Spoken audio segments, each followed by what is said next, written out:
Тэр үеийн одоо монголчуудын өв соёл бол хүүхдийнхаа санаа бодлыг ойлгож, хүүхдтэйгээ ярьж, үлгэрээрээ, зүүр цэцэн үгээрээ ингэж хүүхдээ хүмүүжүүлж исэн ийм сайхан уламжлалтай. Тэгэхээр хамгийн гол нь одоо ч өглөө гараад ороод ирдэг. Хүүхдтэйгээ ажиллах завгүй. Ярингуу за ядраад энэ цаашаа юмаа хийгээд хүүхдээ зайлуулж гисэн. Ийм учраас хүүхдтэйгээ ярих ийм цаг зайлшгүй гаргах хэрэгтэй.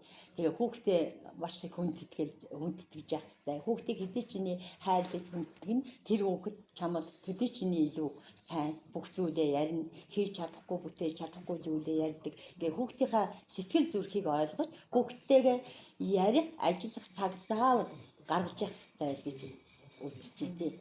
Тэгээд ерөөсөө эцэг эхүүд одоо гэр бүлийн үлгэрлэн дуурайх ганц зүйл. Эцэг их нь ямар байна?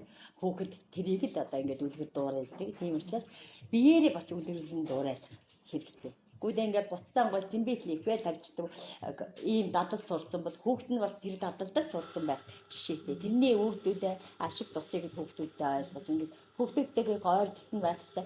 Багч гэсэн хүүхдтэй цаг гаргаж хүүхдийн санаа бодлыг сонсож өөрөө үлгэрлэж ажиллах хэрэгтэй.